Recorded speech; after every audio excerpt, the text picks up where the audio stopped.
এবার ইতিহাস গড়তে যাচ্ছে সোলজার সিনেমা। শাকিব খানকে টেক্কা দিতে ভিলেন হিসেবে থাকছে আমিন খান। বাংলা সিনেমায় এবার মুখোমুখি হতে যাচ্ছে দুই প্রজন্মের দুই শক্তিশালী নায়ক। একদিকে ঢালিউডের কিং শাকিব খান, অন্যদিকে একসময় সুদর্শন নায়ক, আজকের ভয়ঙ্কর ভিলেন আমিন খান। এই খবরটা ছড়িয়ে পড়তেই উত্তেজনায় ফেটে পড়ছে নেট দুনিয়া। সম্প্রতি বনশ্রীতে শুরু হয়েছে সোলজার সিনেমার শুটিং। সেখানে শুটিং দেখতে প্রতিদিনই জড়ো হচ্ছে শত শত দর্শক। দিনের আলোতে শাকিব খানকে নিয়ে শুটিং করা প্রায় অসম্ভব হয়ে পড়েছে, তাই গভীর রাতে চলছে সোলজার সিনেমার শুটিং। তবে এই সিনেমায় এবার থাকছে অনেক চমক। শোনা যাচ্ছে আমিন খান এখানে থাকছেন এক রহস্যময় ভিলেন চরিত্রে, যিনি ক্ষমতা, রাজনীতি আর ষড়যন্ত্রের জালে ফাঁসিয়ে দিচ্ছেন পুরো জাতিকে। আর সেই অন্ধকারের মাঝেই আবির্ভাব ঘটে শাকিব খানের চরিত্রের, যিনি দাঁড়ান সাধারণ মানুষের প্রতিনিধি হয়ে, একাই লড়ে যান অন্যায়ের বিরুদ্ধে।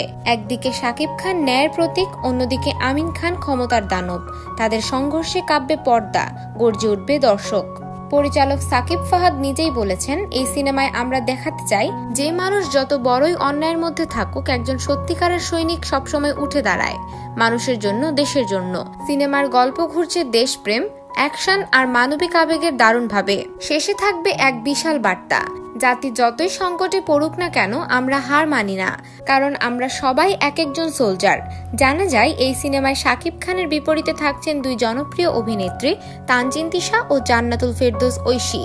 দুজনেই প্রথমবারের মতো কাজ করছেন শাকিব খানের সঙ্গে, যা পর্দায় এনে দেবে একেবারে নতুন এক ফ্রেশ কেমিস্ট্রি। সব মিলিয়ে সোলজার হতে যাচ্ছে এমন এক সিনেমা যেখানে থাকবে অ্যাকশন, ইমোশন, দেশপ্রেম আর হৃদয় কাঁপানো মুহূর্ত। এ যেন কেবল একটি সিনেমা নয়, এটি এক মিশন, এক বার্তা, একজন মানুষের লড়াই পুরো জাতির হয়ে।